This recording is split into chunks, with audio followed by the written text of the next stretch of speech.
Berita aktual, dalam suasana yang syarat makna dan sejarah, Perdana Menteri Israel Benjamin Netanyahu memimpin rapat kabinetnya bukan di gedung pemerintahan modern, tetapi di kota Daud, tempat di mana sejarah Yerusalem dimulai, tanah yang dipijak para nabi, dan bukti tak terbantahkan dari akar kekal bangsa Israel. Dan dari titik itulah, Netanyahu bersuara dengan nada yang tak hanya politis, tapi profetik. Yerusalem adalah ibu kota abadi Israel, dan kota ini tidak akan pernah dibagi lagi. Kata-katanya menghentak dunia, tegas, tanpa kompromi. Ia tahu apa yang sedang dipertaruhkan. Ia tahu bahwa menyerahkan Yerusalem bukanlah langkah damai, tetapi undangan bagi kehancuran yang lebih dalam. Ia menunjuk ke tragedi 7 Oktober 2023 ketika Hamas menerobos batas dan menumpahkan darah di tanah perjanjian. Jika kami menyerah atas Yerusalem, tragedi itu hanya akan jadi awal, ucapnya. Dan seperti seorang nabi zaman modern, Netanyahu mengingatkan bangsa itu dan dunia, tidak ada Zionisme tanpa Zion, tidak ada Israel tanpa Yerusalem. Kota ini bukan sekadar batu dan tembok. Yerusalem adalah nadi dari panggilan ilahi atas bangsa Yahudi. Di sanalah bait pertama dan kedua berdiri. Di sanalah Tuhan memilih namanya diam. Dan dari sanalah Mesias akan datang kembali. Namun pernyataan tegas ini langsung mengguncang komunitas internasional. Dunia yang selama ini menuntut kompromi, menuntut Israel membagi kota sucinya demi perdamaian, kini mendapati suara yang tidak bisa dibungkam. Presiden Emmanuel Macron dari Prancis pun angkat bicara, mendorong Eropa untuk menekan Israel lebih keras jika krisis kemanusiaan di Gaza tidak segera diatasi. Sebuah ancaman yang diselimuti diplomasi, tapi Israel tak tinggal diam. Mereka menjawab balik, Macron sedang memimpin perang salib terhadap negara Yahudi. Shalom saudara-saudari terkasih dalam Kristus. Hari ini kita tidak hanya berbicara tentang berita. Kita tidak hanya menyimak pernyataan seorang pemimpin dunia. Kita sedang menyaksikan nubuatan yang bergerak, nadi sejarah yang berdetak menuju kesudahannya. Pada tanggal 30 Mei 2025, Perdana Menteri Israel Benjamin Netanyahu berdiri di titik awal Yerusalem, kota Daud, dan mengucapkan kata-kata yang menggema bukan hanya ke seantero dunia, tetapi juga ke dalam lorong-lorong kekekalan. Dari tempat ini, Netanyahu bersuara. Tapi kali ini bukan sebagai politisi biasa, melainkan sebagai suara keras dari sejarah yang berulang. Suaranya bukan sekadar diplomatik, itu adalah pekikan dari seorang penjaga tembok kota Tuhan. Yerusalem adalah ibu kota abadi Israel, dan kota ini tidak akan pernah dibagi lagi.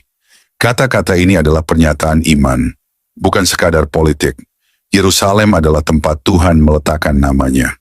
Dalam 2 pasal, Tawarikh 6 ayat 6 tertulis, "Tetapi sekarang aku telah memilih Yerusalem, supaya namaku tinggal di sana, dan aku telah memilih Daud untuk memerintah atas umatku Israel."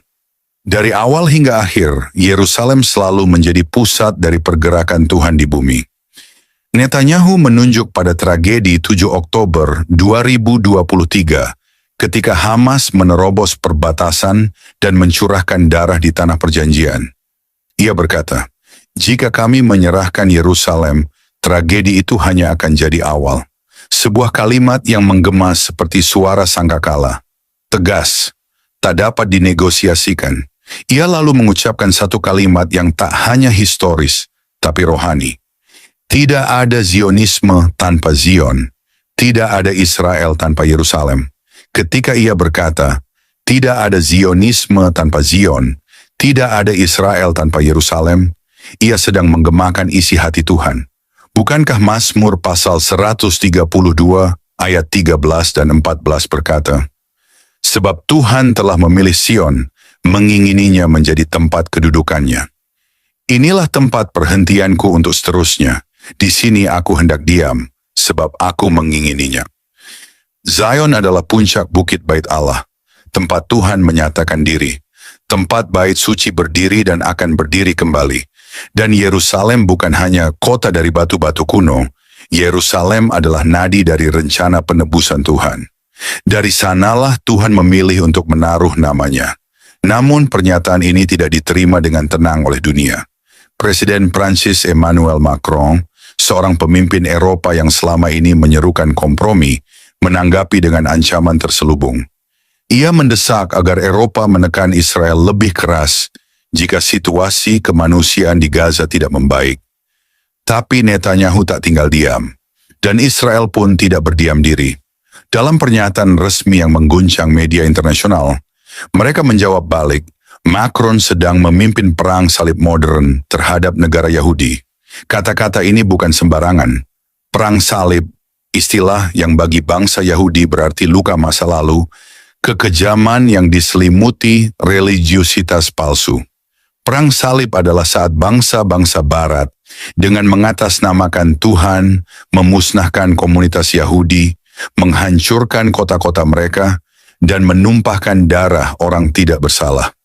Kini, Netanyahu menyamakan tekanan Eropa modern dengan ancaman itu. Ini bukan lagi soal politik, ini sudah menyentuh akar spiritual.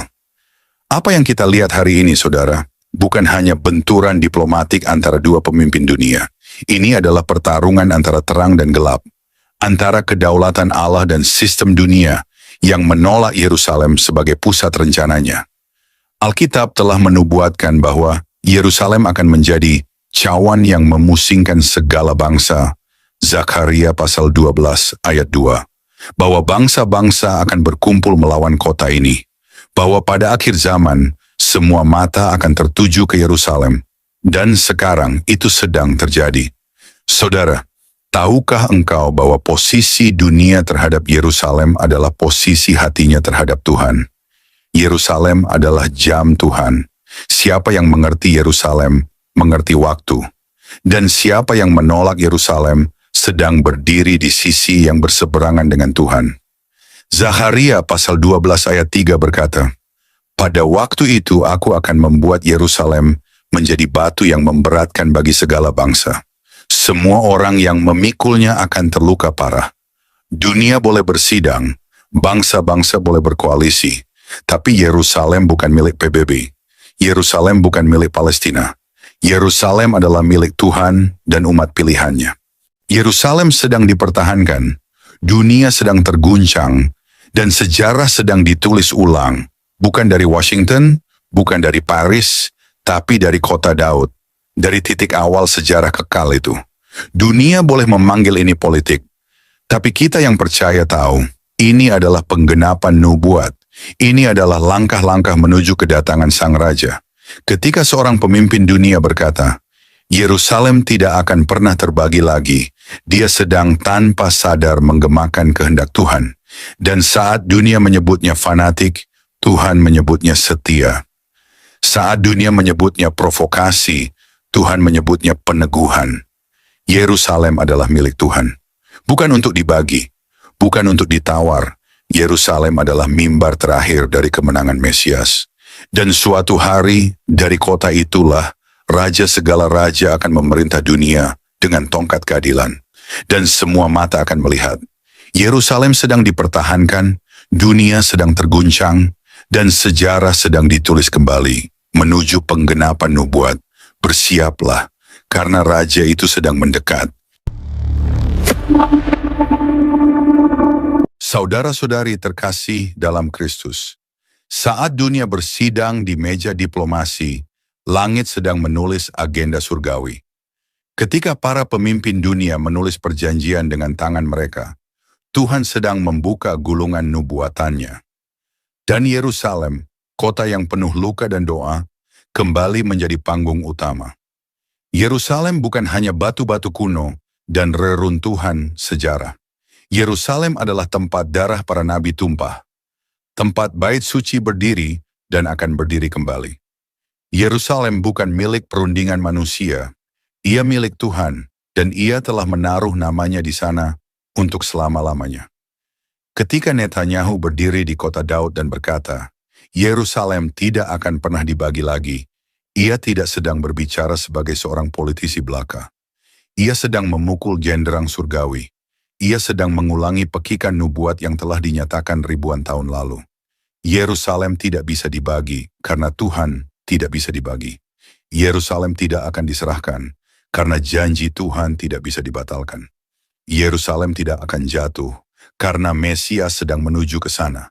Dunia sedang memainkan permainan yang mereka pikir mereka kuasai. Tapi mereka lupa, ini bukan permainan manusia. Ini adalah panggung Tuhan. Ini adalah medan perang spiritual. Dan siapapun yang berani menyentuh Yerusalem dengan tangan yang najis, sedang menabuh jenderang perang dengan surga. Zakaria 12 berkata, Yerusalem akan menjadi batu yang memberatkan, dan semua yang mencoba mengangkatnya akan terluka parah. Hari itu bukan hari simbolik. Hari itu adalah hari nyata, dan hari itu sedang mendekat. Kita tidak sedang menunggu. Kita sedang melihat nubuatan digenapi, detik demi detik, langkah demi langkah. Dengarlah ini, setiap tekanan internasional terhadap Yerusalem bukan hanya tekanan politik. Itu adalah pertarungan antara kegelapan dan terang, antara kehendak manusia dan kehendak ilahi. Dan ketika dunia berteriak bagi kota ini, langit menjawab, Yerusalem adalah milikku. Yesaya 62 berkata, demi Sion aku tidak akan tinggal diam, dan demi Yerusalem aku tidak akan beristirahat. Tuhan tidak akan tidur ketika Yerusalem diganggu. Ia tidak akan tinggal diam ketika umatnya dipaksa berkompromi. Ia akan bangkit. Dan ketika Tuhan bangkit, siapa yang bisa berdiri?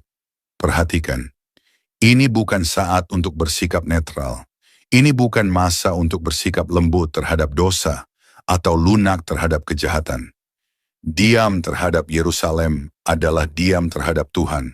Berkompromi terhadap Zion adalah berkhianat terhadap kebenaran. Dan siapa yang menentang Yerusalem sedang menantang Tuhan sendiri. Saudara, kita hidup di ujung sejarah. Yerusalem bukan hanya kota di Timur Tengah. Yerusalem adalah jam surgawi. Ia sedang berdetak. Dan setiap detiknya mendekatkan kita pada hari penghakiman dan hari kemenangan. Pertanyaannya bukan lagi kapan Tuhan datang. Pertanyaannya, apakah hatimu sedang berdetak seirama dengan Yerusalem? Apakah engkau mencintai apa yang Tuhan cintai? Apakah engkau berdiri bersama kota yang Tuhan pilih? Karena dunia sedang menolak Yerusalem. PBB sedang menekan Israel. Negara-negara besar sedang membangun rencana kompromi. Dan gereja-gereja suam sedang tertidur dalam doa-doa kosong mereka. Tapi kepada mereka yang berjaga, yang berseru siang dan malam bagi Yerusalem, Tuhan sedang memberikan mata untuk melihat dan hati untuk menangis. Karena yang terjadi di dunia ini bukan sekadar konflik geopolitik. Ini adalah gelombang terakhir sebelum langit terbuka dan Raja Kemuliaan datang. Pintu hampir tertutup dan suara sangkakala hampir terdengar. Jangan tunggu guncangan yang lebih besar untuk menyadarkanmu. Jangan tunggu Yerusalem terbakar untuk engkau mulai berdoa. Karena yang sedang diperjuangkan bukan hanya kota di tanah pasir, tetapi takhta raja segala raja. Yerusalem tidak akan pernah dibagi. Yerusalem tidak akan pernah diserahkan. Yerusalem tidak akan pernah tenggelam dalam kompromi dunia. Karena Yerusalem adalah milik Tuhan. Dan Tuhan tidak pernah kalah. Berserulah bagi Zion dan siapkan jalan bagi Sang Raja. Sebab ia datang dari timur menuju kota suci. Dan dari Yerusalem, dunia akan disinari kemuliaannya. Yerusalem sedang dipertahankan. Dunia sedang terguncang. Sejarah sedang ditulis kembali. Dan Sang Raja sedang mendekat. Saudara-saudari terkasih dalam Kristus, terima kasih sudah mendengarkan renungan firman Tuhan sore ini. Bukan suatu kebetulan jika saudara ada di sini saat ini. Tuhan sendiri yang mengatur langkahmu, Tuhan sendiri yang mengetuk pintu hatimu, dan Tuhan sendiri yang menanamkan firman-Nya ke dalam jiwamu sore ini. Biarlah setiap kebenaran yang telah kita dengar tidak berhenti hanya di telinga, tetapi menembus hati, mengalir dalam pikiran, dan diwujudkan dalam perbuatan. Renungan ini bukan hanya perenungan, ini adalah panggilan. Panggilan untuk bertobat, panggilan untuk kembali, panggilan untuk bangkit, dan berjalan dalam kebenaran yang sejati. Karena kita tidak tahu berapa banyak sore lagi yang Tuhan izinkan untuk kita. Kita tidak tahu apakah esok masih milik kita. Tapi hari ini, sore ini, adalah anugerah yang tidak boleh disia-siakan. Mungkin ada banyak hal yang belum saudara mengerti, banyak luka yang belum sembuh, banyak doa yang belum terjawab. Tapi percayalah, Tuhan tidak pernah tutup telinga terhadap jeritan jiwa yang jujur, dan tidak pernah tutup mata terhadap air mata yang jatuh dalam diam. Tinggallah dalam kasih-Nya, berjalanlah dalam terang-Nya, dan peliharalah imanmu sampai akhir. Sore ini mungkin telah berakhir, tetapi firman yang telah tertanam dalam hati kita, biarlah itu terus tumbuh, menguatkan, menyucikan, dan membentuk kita menjadi serupa dengan Kristus. Bukan hanya hari ini, tapi sampai hari di mana kita bertemu muka dengan Dia yang kita imani. Jangan lelah melakukan yang baik. Jangan menyerah meski badai belum reda. Tetaplah percaya bahwa Tuhan tidak pernah melepaskan tangan-Nya dari orang-orang yang berharap kepadanya. Sampai jumpa di renungan firman Tuhan berikutnya. Tetap setia, tetap menyala dalam kasih, dan tetap berjalan bersama Sang Gembala Agung, Yesus Kristus yang hidup dan akan datang kembali. Tuhan Yesus memberkati saudara semua. Mari kita berdoa. Terima kasih Tuhan Yesus. Terima kasih untuk sore yang penuh anugerah ini. Untuk setiap napas yang masih Kau izinkan berhembus dalam tubuh kami. Untuk setiap detik yang Engkau beri, agar kami bisa duduk diam di hadapan-Mu, mendengarkan suara-Mu melalui firman yang hidup, yang menusuk hati, yang mengguncang jiwa, namun juga mengobati luka dan mengangkat kami dari kejatuhan. Tuhan Yesus, sore ini kami datang bukan hanya membawa telinga kami, tapi membawa seluruh keberadaan kami ke hadapan tahta kasih-Mu. Kami datang dengan hati yang kadang kotor, pikiran yang sering goyah, dan semangat yang mulai padam. Tapi firman-Mu sore ini membangkitkan kami kembali. Engkau berbicara bukan hanya lewat huruf dan kata, tapi lewat roh yang menghidupkan. Kami tahu Tuhan, seringkali kami mengabaikan suara-Mu. Kami terlalu sibuk dengan dunia, terlalu sibuk mengejar yang fana, hingga lupa bahwa Engkaulah sumber kehidupan sejati. Namun hari ini kami diingatkan lagi bahwa tak ada satu pun dalam dunia ini yang lebih berharga dari hadirat-Mu. Engkaulah mutiara yang mahal, harta terpendam yang layak kami tinggalkan segalanya demi mendapatkannya. Ajari kami untuk mencintai-Mu lebih dari segala yang kami miliki. Terima kasih karena firman-Mu menegur kami, bukan untuk menghancurkan, tetapi untuk membentuk. Karena Engkau tidak membiarkan kami larut dalam jalan yang salah, namun menuntun kami kembali ke jalan yang sempit, jalan salib, jalan pengorbanan, jalan kebenaran. Tuhan Yesus, sore ini kami mengangkat tangan dan hati kami kepadamu. Segala yang telah kami dengar, biarlah tidak hanya tinggal dalam pikiran, tanamkan itu dalam hati kami yang paling dalam. Ubah kami mulai dari dalam, jadikan kami pelaku firman, bukan hanya pendengar setia. Berikan kami hati yang lembut, hati yang sanggup menerima koreksi, dan tidak lari dari cahaya-Mu saat dosa kami disingkapkan. Ajari kami mencintai kebenaran, meski kebenaran itu menyakitkan. Ajari kami berjalan dalam kasih, meski dunia membalas dengan kebencian. Tuhan, jadikan kami terang di tengah kegelapan, garam di tengah kebusukan dunia ini.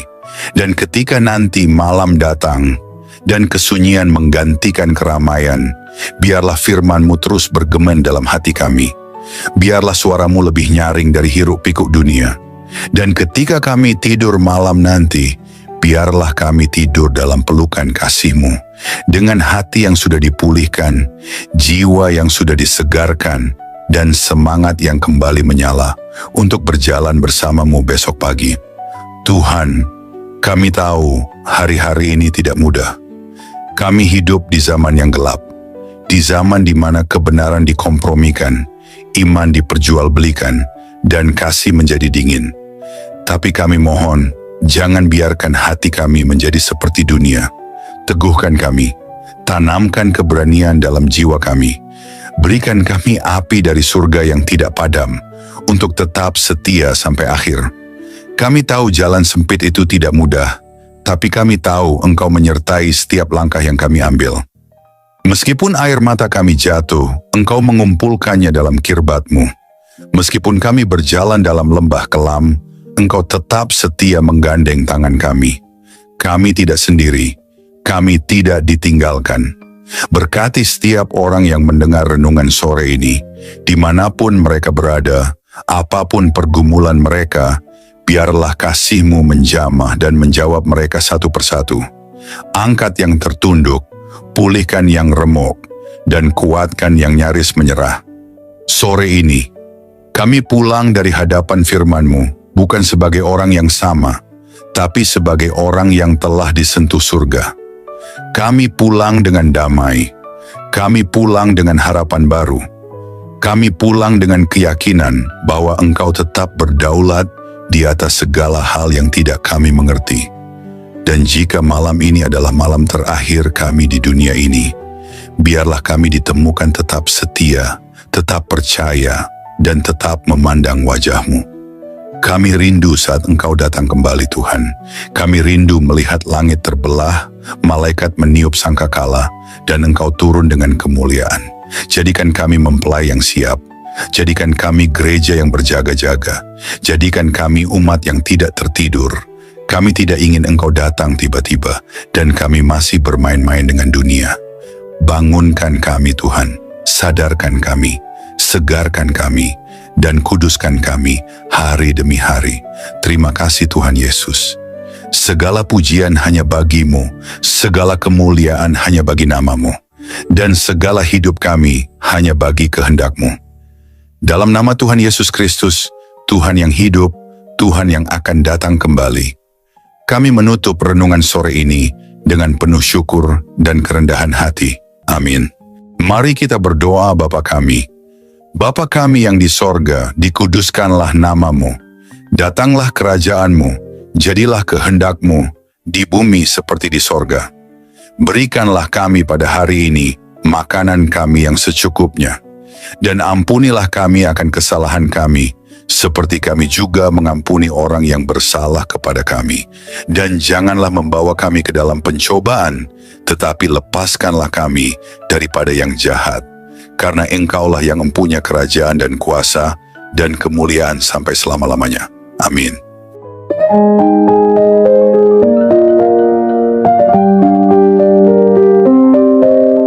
Saudara-saudari terkasih dalam Kristus, terima kasih banyak atas kesetiaan saudara-saudari mengikuti renungan firman Tuhan sore ini sampai selesai. Semoga setiap firman yang telah kita dengar, setiap pesan yang telah menyentuh hati, dan setiap doa yang telah kita panjatkan bersama, sungguh-sungguh menjadi kekuatan dan penghiburan bagi hidup saudara di hari-hari yang penuh tantangan ini. Kiranya firman Tuhan hari ini menanamkan keberanian dan keyakinan dalam hati kita semua, bahwa tidak ada keadaan yang luput dari kuasa Allah. Dalam kegelapan dunia yang semakin pekat, marilah kita tetap menjadi terang yang memancarkan kasih, kebenaran, dan pengharapan yang hanya datang dari Tuhan. Jangan pernah menyerah, sebab Tuhan berjalan bersama kita, menuntun langkah kita, dan membukakan jalan saat kita merasa terjebak dan buntu. Ingatlah bahwa di setiap pergumulan ada pertolongan Allah yang siap datang, dan dalam setiap tangisan ada penghiburan yang dari surga. Kami mengajak saudara-saudari untuk terus membagikan berkat ini kepada orang-orang yang membutuhkan. Jangan ragu untuk like, subscribe, komen, dan bagikan renungan ini. Dengan begitu, berkat firman Tuhan dapat menyebar luas, menjangkau lebih banyak jiwa yang haus akan kasih dan kebenarannya. Teruslah teguh dan kuat dalam iman, jadilah saksi hidup yang membawa damai dan sukacita dari Kristus dimanapun saudara berada. Jangan lupa untuk tetap membuka hati dan pikiran dalam setiap renungan berikutnya, karena Tuhan masih punya banyak firman yang luar biasa untuk diberikan kepada kita. Sampai bertemu lagi di renungan firman Tuhan sore berikutnya, dengan harapan dan doa agar Tuhan selalu menyertai langkah saudara-saudari semua, melindungi, memberkati, dan menguatkan dalam setiap keadaan. Tuhan memberkati, amin.